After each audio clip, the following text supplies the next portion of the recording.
I see spam. Yes. Is that spam? Spam, yeah. Yes.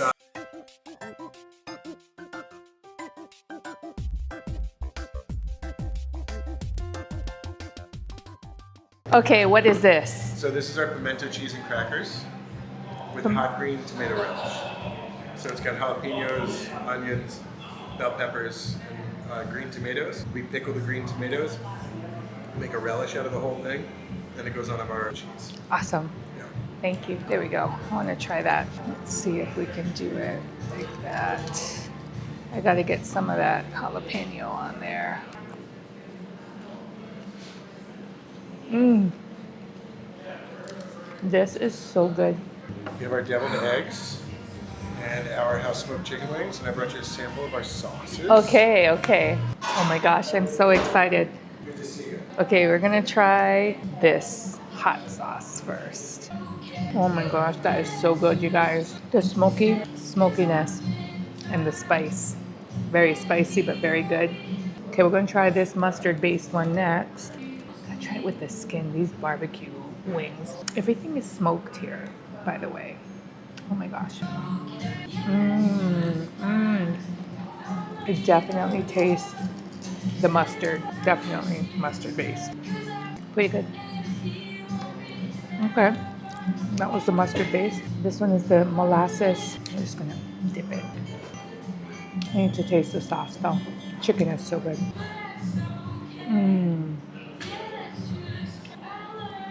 That was really good. I'm looking forward to this one because I want to try it. Because he said this is his secret sauce. This is called Little Piece. Right. Okay.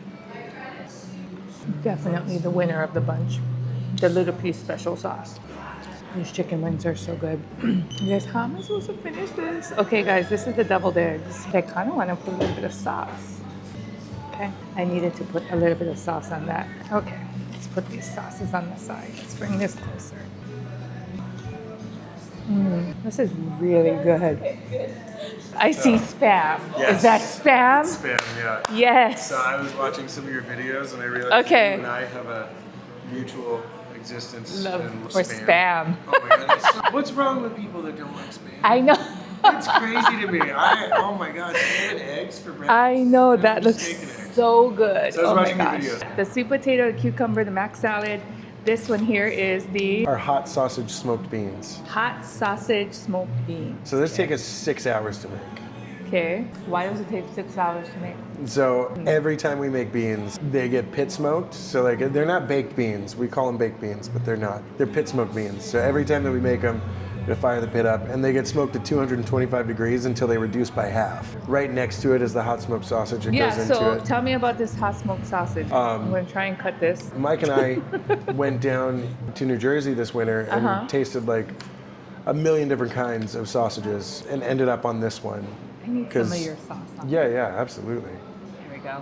So like our big thing is like, so many people are like, we do Texas style brisket or we do Carolina style this, or we are making Catskill Mountain Barbecue. This isn't in the style of Texas, it's not in the style of Carolina. This is New York mountain style barbecue. So what makes it New York mountain style? So all of the wood that we use is 100% hickory and oak from the Catskill Mountains.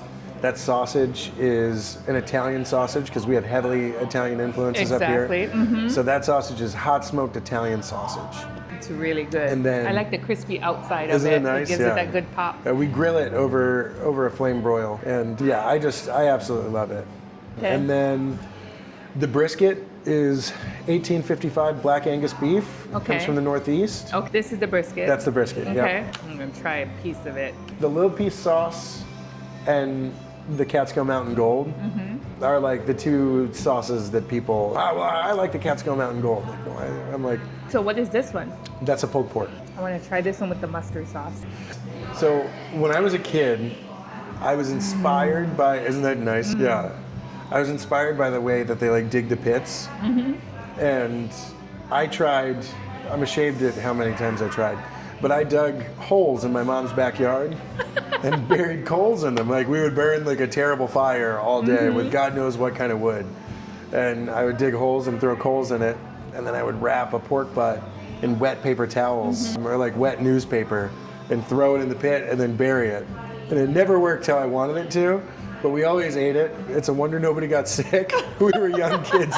I've always wanted to go to Hawaii, so. You have to go. Yeah, I'm gonna have to go. And go to like a full luau that actually has all the authentic dishes. Yeah. And you'd be surprised how similar smoked barbecue is to the Hawaiian culture. I saw your video, you were eating chili, and you put mayo in the chili, and I was like, she's gonna like you right away.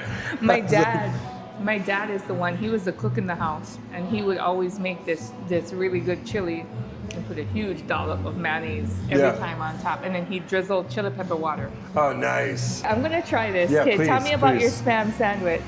I'm not so much onions, so I'm gonna take out. I actually like adore Spam. Like I love Spam. Oh my gosh, this is funny. And so this morning I went and fired up the pit and I smoked that for about 3 hours. What kind of dusting are you putting on these things? That's the AP rub. What is AP? All purpose. So that's like our signature flavor here. So you make your own rub? Yes. We make our own rub and we use it on a tremendous amount of our ingredients. Our meats don't get any AP rub. Okay. So our meats are just salt, pepper, technique, and smoke. Okay. That's what we stand behind on the meat. But then a lot of our ingredients are accentuated by the AP rub. So we dust it on random things. It's like sprinkling fairy dust on stuff. Oh my gosh, this is a lot, but this is really, really good. Thank you so much. So tell me again about the property and what you have available on the property for everybody. Yeah. So there's 158 acres here. There's a 12-room hotel. Okay, 12 rooms. Yeah. Plus the main house, which has its own 4 bedrooms. So there's that. We have 18 holes on the golf course. Yeah, there's like 5 lakes on the golf course. The whole place. I mean, my partners are fixing the whole place up, and they bought it like 2-3 years ago and renovated the place. Little by little, we're just putting money into it. Yeah. What inspired you to open up the restaurant? Oh man, so I've always wanted to own and operate my own restaurant. I went to the Culinary Institute. When I graduated, I went and was working in New Orleans for Susan Spicer down in New Orleans, like for her restaurant Bayona, and it was amazing. I worked with like some incredible chefs. Okay, so you've got some background there. Oh yeah, and that was phenomenal. I've always been really interested in barbecue, and then I left and I went to Jackson Hole, Wyoming. Okay. And I was out there for like 5 years. And I messed around with barbecue, but it was mostly a steakhouse there. I started working for Dinosaur Barbecue. I was working with them for a while, and it was just too much, like with all the traveling. So I left and came back home, and I started buying real estate. And then I met these guys, and they were like, hey, do you want to do a restaurant up here? And yeah, we started this restaurant on a teeny tiny Weber grill out sitting in front of the restaurant. Me and one of my buddies. That was in 2023. Okay. Yeah, and then last year we opened up, we got another pit and just took one big leap forward and started doing stuff. What's your signature dish and what makes it so special? Oh God, it's the brisket. It's the brisket or the chicken wings. It's definitely this brisket. It's really, really good too. It looks really good. It's like crispy on the outsides, I can see. It's like super tender on the insides, fall apart. Oh yeah. So good. Yeah, we work really hard on the brisket and on the chicken wings. Chicken wings are good too. Yeah, so the brisket gets trimmed and then it gets dried for 2 days. Trimmed, rubbed, and dried. And then we put it on the pit. And it's about 10 to 12 hours before it's finished. Okay. But it's like meticulous fire maintenance, meticulous temperature monitoring, and then nothing gets touched after it's rested completely. Out of everything that we do here, we treat the brisket like it's a newborn baby. And the same thing with the chickens. Like the chickens get rubbed, and then the chickens get dried, and then the chickens get smoked, and then they get cooled down so the skin tightens, and then we drop them in the fryer and flash fry them. So they get super crispy on the outside and tender on the inside. What do you hope people feel when they walk into your restaurant? Oh man, so my whole plan for this place is like when you come to eat here, I want you to feel like you've come to my house, and this is just what this is literally what I would serve you if you came to my house in the summer. And the atmosphere that we're trying to cultivate, myself walking around, the staff walking around, and the atmosphere that we're trying to cultivate is like you're here to hang out and be a part of the family.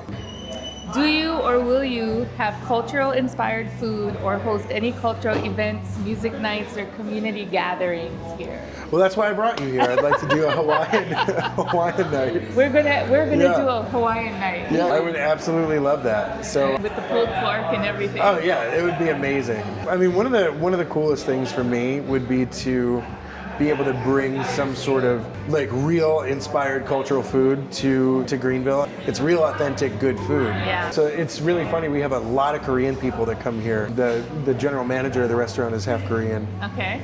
And so last year he was like, hey, I want you to make some kimchi jjigae. I've got like a bunch of family and stuff coming in. I was like, I've never made that before. I stayed up all night like looking at recipes, and I put it together, and it was amazing. It was like groundbreaking for me. I had never really delved into Korean food very much. And to sit with all of these, like it's just these ladies who come in here to play golf. Right.